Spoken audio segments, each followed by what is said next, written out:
Hello friends, ಎಲ್ಲರಿಗೂ ನಮಸ್ಕಾರ. ಇಂದಿನ ವಿಡಿಯೋದಲ್ಲಿ ಗೃಹ ಲಕ್ಷ್ಮಿ ಯೋಜನೆಗೆ ಸಂಬಂಧಿಸಿದಂತೆ ಹೊಸ ತಿರುವು ಸಿಕ್ಕಿದ್ದು, ಈ ಕುರಿತು ಡಿಕೆ ಶಿವಕುಮಾರ್ ಅವರು ಮಹತ್ವದ ಹೇಳಿಕೆ ನೀಡಿದ್ದಾರೆ.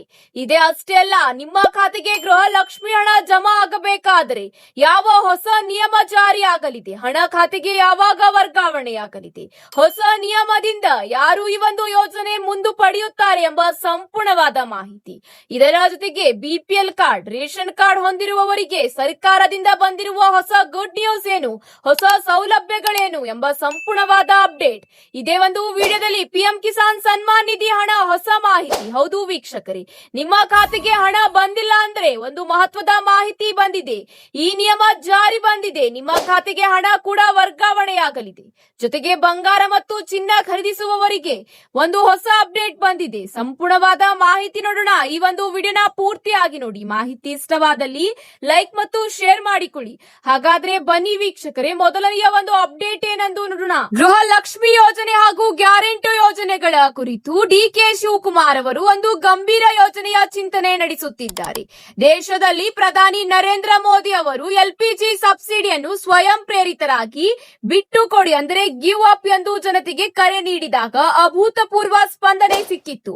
ಇದೀಗ ಅದೇ ಮಾದರಿಯಲ್ಲಿ ಕರ್ನಾಟಕದ ಕಾಂಗ್ರೆಸ್ ಸರ್ಕಾರವು ತನ್ನ ಮಹತ್ವಾಕಾಂಕ್ಷಿ ಗ್ಯಾರಂಟಿ ಯೋಜನೆಗಳ ಸುಧಾರಣೆಗೆ ಮುಂದಾಗಿದ್ದು, ಡಿಕೆ ಶಿವಕುಮಾರ್ ಅವರು ಗಂಭೀರ ಚಿಂತನೆ ನಡೆಸಿದ್ದಾರೆ.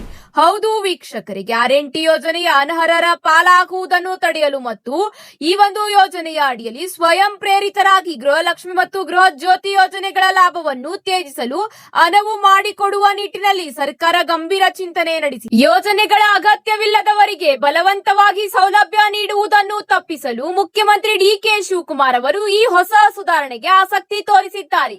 ಈ ಪುನರ್ ಪರಿಶೀಲನೆ ವೇಳೆ ಗಿವ್ ಅಪ್ಗೆ ಅವಕಾಶ ನೀಡಿದರೆ ರಾಜ್ಯದಲ್ಲಿ 5% 10% ಫಲಾನುಭವಿಗಳು ತಾವಾಗೆ ಯೋಜನೆಯಿಂದ ಹೊರಗುಳಿಯುವ ನಿರೀಕ್ಷೆ ಇದೆ. ಪ್ರಸ್ತುತ ಗೃಹ ಲಕ್ಷ್ಮಿ ಯೋಜನೆಯ ಅಡಿಯಲ್ಲಿ ವರ್ಷಕ್ಕೆ 24,000 ಕೋಟಿ ರೂಪಾಯಿ ವೆಚ್ಚ ಮಾಡಲಾಗುತ್ತಿದೆ. ಹೌದು ವೀಕ್ಷಕರೇ, ಪ್ರತಿ ಫಲಾನುಭವಿಗಳಿಗೆ ವಾರ್ಷಿಕವಾಗಿ ಒಟ್ಟು ಈ ಒಂದು ಯೋಜನೆಯ ಅಡಿಯಲ್ಲಿ 24,000 ರೂಪಾಯಿಗಳನ್ನು ಹಾಕಲಾಗುತ್ತದೆ. ಇದೇ ಅಷ್ಟೇ ಅಲ್ಲ, ಈ ಒಂದು ಯೋಜನೆಯ ಅಡಿಯಲ್ಲಿ ಕೆಲವರು ಬೇಡ ಎಂದು ತ್ಯಜಿಸಿದರೆ ವರ್ಷಕ್ಕೆ ಒಟ್ಟು 1,200 ಕೋಟಿ ರೂಪಾಯಿ ಉಳಿತಾಯವಾಗಲಿದೆ. ಇದೇ ರೀತಿ ಗೃಹ ಜ್ಯೋತಿ ಯೋಜನೆಯ ಅಡಿಯಲ್ಲೂ ಕೂಡ 700 ಕೋಟಿ ರೂಪಾಯಿ ಉಳಿತಾಯ ಆಗಲಿದೆ ಎಂಬ ಮಾಹಿತಿ ಲಭ್ಯವಾಗಿದೆ. ಇದರ ಜೊತೆಗೆ ಗೃಹ ಲಕ್ಷ್ಮಿ ಹಣ ಬೇಕಾದ್ರೆ ಈಗ ಹೊಸ ನಿಯಮ ಕಡ್ಡಾಯ ಮಾಡಲಾಗುತ್ತಿದೆ. ಹೌದು ವೀಕ್ಷಕರೇ, ಈ ಒಂದು ದಾಖಲಾತಿ ಈಗ ಕಡ್ಡಾಯ ಮಾಡಲಾಗಿದೆ. ಪುನರ್ ಪರಿಶೀಲನೆಗೆ ಈ ಒಂದು ಅಗತ್ಯದ ದಾಖಲಾತಿ ಬೇಕಾಗುತ್ತದೆ. ಹೌದು, ಇದರ ಭಾಗವಾಗಿ ಈಗ ಪ್ರತಿಯೊಬ್ಬ ಮಹಿಳೆಯರು ವೋಟರ್ ಐಡಿ ಕಾರ್ಡ್ ಇರುವುದು ಕಡ್ಡಾಯಗೊಳಿಸಲಾಗಿದೆ. ಆದರೆ ಕೆಲವು ನಿಯಮಗಳು ಕೂಡ ಅನ್ವಯವಾಗಲಿದೆ. ಹೌದು, ನಿಮ್ಮ ಆಧಾರ್ ಕಾರ್ಡ್ ಮತ್ತು ವೋಟರ್ ಐಡಿಯಲ್ಲಿರುವ ಪ್ರಮುಖ ಮಾಹಿತಿಗಳಲ್ಲಿ ಸಣ್ಣ ವ್ಯತ್ಯಾಸವಿದ್ದರೂ ಗೃಹಲಕ್ಷ್ಮಿ ಯೋಜನೆಯ 2,000 ರೂಪಾಯಿ ಹಣ ಸ್ಥಗಿತಗೊಳ್ಳಲಿದೆ. ಹೌದು ವೀಕ್ಷಕರೇ, ನಿಮ್ಮ ಆಧಾರ್ ಕಾರ್ಡ್ ಮತ್ತು ವೋಟರ್ ಐಡಿ ಎರಡೂ ಕೂಡ ಇನ್ಫಾರ್ಮೇಶನ್ ಸೇಮ್ ಆಗಿರಬೇಕು. ಹೌದು ವೀಕ್ಷಕರೇ, 100ಕ್ಕೆ 100ರಷ್ಟು ಒಂದೇ ರೀತಿಯಾಗಿರಬೇಕು ಎಂದು ಈಗ ರಾಜ್ಯ ಸರ್ಕಾರ ತಿಳಿಸಿದೆ. ಹೌದು, ಫಲಾನುಭವಿಗಳ ಹೆಸರು, ತಂದೆ ಅಥವಾ ಗಂಡನ ಹೆಸರು, ಇದರ ಜೊತೆಗೆ ಜನ್ಮ ದಿನಾಂಕ, ವಿಳಾಸ ಎಲ್ಲಾ ಕೂಡ ಸೇಮ್ ಆಗಿರಬೇಕು. ಒಂದು ವೇಳೆ ಈ ಎಲ್ಲಾ ದಾಖಲಾತಿಗಳಲ್ಲಿ ಸ್ಪೆಲ್ಲಿಂಗ್ ತಪ್ಪಾಗಿದ್ದರೆ ಅಥವಾ ಮಾಹಿತಿಗಳಲ್ಲಿ ಹೊಂದಾಣಿಕೆ ಆಗದಿದ್ದರೆ ಈ ಕೆವೈಸಿ ಪ್ರಕ್ರಿಯೆ ವಿಫಲಗೊಳ್ಳುತ್ತದೆ. ಈ ಒಂದು ಕಾರಣದಿಂದ ನಿಮ್ಮ ಖಾತೆಗೆ ಹಣ ವರ್ಗಾವಣೆಯಾಗುವುದಿಲ್ಲ, ಏಕೆಂದರೆ ಈ ಕೆವೈಸಿ ಪೂರ್ಣಗೊಳ್ಳುವುದಿಲ್ಲ. ಈ ಒಂದು ಕಾರಣದಿಂದ ನಿಮ್ಮ ಖಾತೆಗೆ 2,000 ರೂಪಾಯಿ ಹಣ ವರ್ಗಾವಣೆಯಾಗುವುದಿಲ್ಲ. ಗೃಹ ಲಕ್ಷ್ಮಿ ಯೋಜನೆಯ ಹಣವನ್ನು ತಕ್ಷಣವೇ ನಿಲ್ಲಿಸಲಾಗುತ್ತದೆ. ನಿಮ್ಮ ದಾಖಲಾತಿಗಳನ್ನು ಯಾವುದೇ ವ್ಯತ್ಯಾಸವಿದ್ದಲ್ಲಿ ಆತಂಕ ಪಡುವ ಅಗತ್ಯವಿಲ್ಲ. ತಕ್ಷಣವೇ ನಿಮ್ಮ ಹತ್ತಿರದ ನಮ್ಮ ಸೇವಾ ಕೇಂದ್ರ ಅಥವಾ ಕರ್ನಾಟಕ ವನ್ ಅಥವಾ ಸೈಬರ್ ಸೆಂಟರ್ಗಳಲ್ಲಿ ಭೇಟಿ ನೀಡಿ ಆಧಾರ್ ಮತ್ತು ವೋಟರ್ ಐಡಿ ಎರಡರಲ್ಲೂ ಮಾಹಿತಿ ಒಂದೇ ತರ ಇರುವಂತೆ ಅಪ್ಡೇಟ್ ಮಾಡಿಸಿಕೊಳ್ಳಿ. ಆ ಮೂಲಕ ಯಾವುದೇ ಅಡೆತಡೆ ಇಲ್ಲದೆ ಗೃಹ ಲಕ್ಷ್ಮಿ ಹಣ ಯೋಜನೆಯ ಲಾಭವನ್ನು ನೀವು ಪ್ರತಿ ತಿಂಗಳು ಪಡೆಯಬಹುದಾಗಿದೆ ಎಂಬ ಮಾಹಿತಿ ಲಭ್ಯವಾಗಿದೆ. ಇದೇ ಅಷ್ಟೇ ಅಲ್ಲ, ಅರ್ಹ ಇರುವ ಫಲಾನುಭವಿಗಳ ಖಾತೆಗೆ ಹಣ ಕೂಡ ವರ್ಗಾವಣೆಯಾಗಲಿದೆ ಎಂಬ ಮಾಹಿತಿ ಲಭ್ಯವಾಗಿದೆ. ಹೌದು ವೀಕ್ಷಕರು, ಈಗ ಖಾತೆಗೆ ಹಣ ವರ್ಗಾವಣೆಯಾಗುತ್ತಿದೆ ಎಂಬ ಮಾಹಿತಿ ಬರುತ್ತಿದೆ. ನಿಮ್ಮ ಖಾತೆಗೆ ಹಣ ಬರುತ್ತಿದ್ದರೆ ಕಮೆಂಟ್ ಮೂಲಕ ಎಸ್ ಅಂತ ತಿಳಿಸಿ. ಇದರ ಜೊತೆಗೆ ಈಗ ಮತ್ತೊಂದು ಅಪ್ಡೇಟ್ ಬಂದಿದೆ. ಹೌದು ವೀಕ್ಷಕರೇ, ಬಿಪಿಎಲ್ ಪಡಿತರ ಚೀಟಿ ಹೊಂದಿರುವ ಫಲಾನುಭವಿಗಳಿಗೆ ಈಗ ಹೊಸ ಗುಡ್ ನ್ಯೂಸ್ ಎಂದೇ ಹೇಳಬಹುದು. ಬಿಪಿಎಲ್ ಮತ್ತು ರೇಷನ್ ಕಾರ್ಡ್ ಹೊಂದಿರುವ ಫಲಾನುಭವಿಗಳಿಗೆ ಅಂದರೆ ಪ್ರತಿ ತಿಂಗಳು ಪಡಿತರ ಪಡೆಯುತ್ತಿರುವ ಫಲಾನುಭವಿಗಳಿಗೆ ರಾಜ್ಯ ಸರ್ಕಾರ ಗುಡ್ ನ್ಯೂಸ್ ನೀಡಿದೆ. ಮುಂದಿನ ತಿಂಗಳಿಂದಲೇ ಫಲಾನುಭವಿಗಳಿಗೆ ಸಿಗಲಿದೆ. ಹೌದು, ಈ ಒಂದು ಯೋಜನೆಯ ಅಡಿಯಲ್ಲಿ ಫಲಾನುಭವಿಗಳಿಗೆ ವಸ್ತುಗಳು ಫ್ರೀ ಆಗಿ ಸಿಗಲಿದೆ. ಹೌದು, ಅನ್ನಭಾಗ್ಯ ಅಕ್ಕಿಯ ಜೊತೆಗೆ ತೊಗರೆಬೇಳೆ, ಉಪ್ಪು, ಅಡಿಗೆ ಎಣ್ಣೆ, ಸಕ್ಕರೆ ಒಳಗೊಂಡಂತೆ ಇಂದಿರಾ ಕಿಟ್ ಫಲಾನುಭವಿಗಳಿಗೆ ವಿತರಿಸಲಾಗುವುದು ಎಂಬ ಮಾಹಿತಿ ಸಚಿವ ಕೆಎಚ್ ಮುನಿಯಪ್ಪನವರು ತಿಳಿಸಿದ್ದಾರೆ. ಇಂದಿರಾ ಕಿಟ್ ವಿತರಣೆಯ ಮೂಲಕ ಈಗ ಫಲಾನುಭವಿಗಳಿಗೆ ಫ್ರೀ ವಸ್ತುಗಳು ಸಿಗಲಿದ್ದು, ಈ ಒಂದು ಯೋಜನೆಯ ಅಡಿಯಲ್ಲಿ ಹೇಗೆ ವಿತರಿಸಲಾಗುತ್ತಿದೆ ಎಂಬ ಮಾಹಿತಿ ಲಭ್ಯವಾಗಿದೆ. ರಾಜ್ಯದ 1.26 ಕೋಟಿಗೂ ಹೆಚ್ಚು ಬಿಪಿಎಲ್ ಕಾರ್ಡ್ ಹೊಂದಿರುವ ಕುಟುಂಬಗಳಿಗೆ ಕಿಟ್ ನ ಮೂಲಕ ಲಾಭ ಸಿಗಲಿದೆ. ತೊಗರೆಬೇಳೆ, ಸೂರ್ಯಕಾಂತಿ ಅಡುಗೆ ಎಣ್ಣೆ, ಸಕ್ಕರೆ, ಉಪ್ಪು ಸಿಗಲಿದೆ. ವಿತರಣೆಯ ಪ್ರಮಾಣ ನೋಡುವುದಾದರೆ ಸದಸ್ಯದ ಆಧಾರದ ಮೇಲೆ ವಿತರಣೆ ಮಾಡಲಾಗುತ್ತದೆ. 1 ರಿಂದ 2 ಸದಸ್ಯರಿದ್ದರೆ ಅರ್ಧ ಕೆಜಿ ಕಿಟ್ ನಿಮಗೆ ಸಿಗುತ್ತದೆ.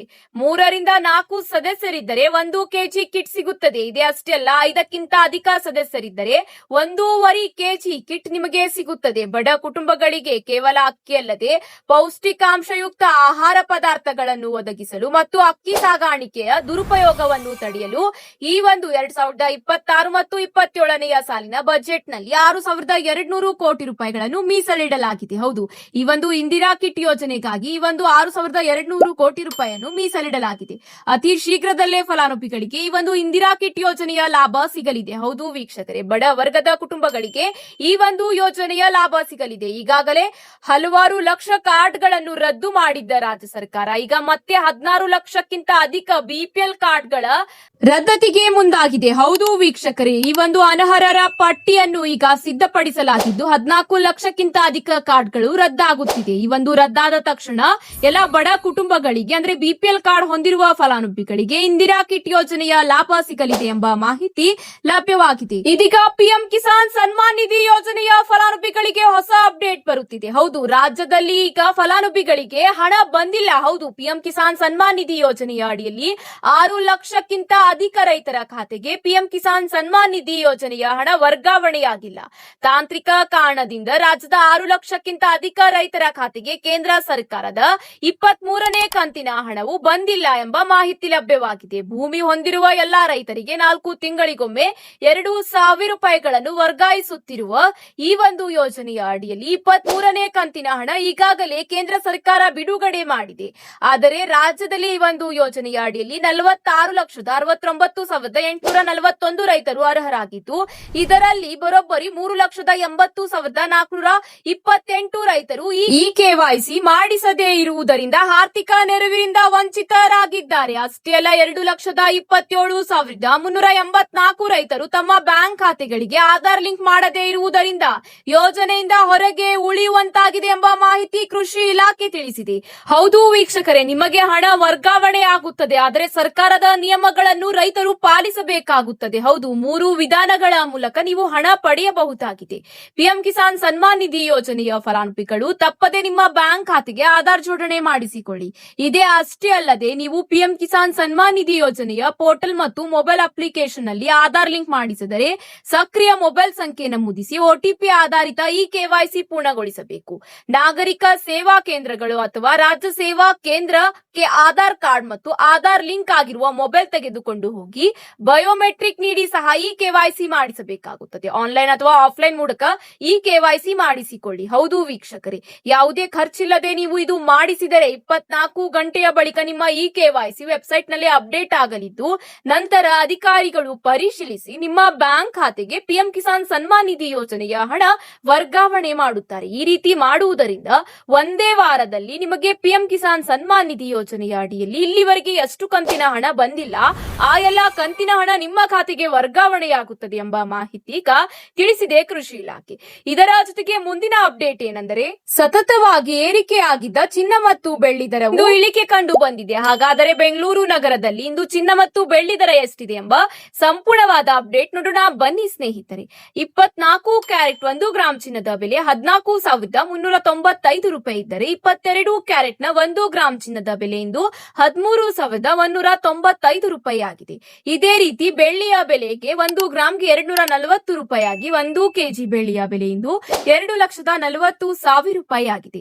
ಇದೇ ರೀತಿ 1 ಗ್ರಾಂ ಚಿನ್ನದ ಬೆಲೆ 22 ಕ್ಯಾರೆಟ್ಗೆ ಮುಂಬೈ ಮತ್ತು ಇದರ ಜೊತೆಗೆ ದೆಹಲಿಯಲ್ಲಿ 13,120 ರೂಪಾಯಿ ಆಗಿದ್ದರೆ ಇದೇ ರೀತಿ ಚೆನ್ನೈನಲ್ಲಿ 13,370 ರೂಪಾಯಿ ಎಂದು ದಾಖಲಾತಿಯಾಗಿದೆ. ಇದೇ ರೀತಿ ಬೆಳ್ಳಿಯ ಬೆಲೆ ನೋಡುವುದಾದರೆ ಬೆಂಗಳೂರು, ಮುಂಬೈ, ದೆಹಲಿ, ಕೋಲ್ಕತ್ತಾದಲ್ಲಿ ಇಂದು 2,40,000 ರೂಪಾಯಿ ಇದ್ದರೆ ಚೆನ್ನೈ ಮತ್ತು ಇದರ ಜೊತೆಗೆ ಕೇರಳದಲ್ಲಿ 2,45,000 ರೂಪಾಯಿ 1 ಕೆಜಿ ಬೆಳ್ಳಿಯ ಬೆಲೆ ದಾಖಲಾತಿಯಾಗಿದೆ. ಇವತ್ತಿಗೆ ಇಷ್ಟೇ ವೀಕ್ಷಕರೇ, ಮತ್ತೆ ಸಿಗೋಣ ಹೊಸ ಅಪ್ಡೇಟ್ ಜೊತೆಗೆ. ಈ ಒಂದು ಮಾಹಿತಿ ನಿಮಗೆ ಇಷ್ಟವಾದಲ್ಲಿ ಲೈಕ್ ಮಾಡಿ, ನಿಮ್ಮ ಎಲ್ಲಾ ಸ್ನೇಹಿತರ ಜೊತೆಗೆ ಶೇರ್ ಮಾಡಿಕೊಳ್ಳಿ. ಧನ್ಯವಾದಗಳು.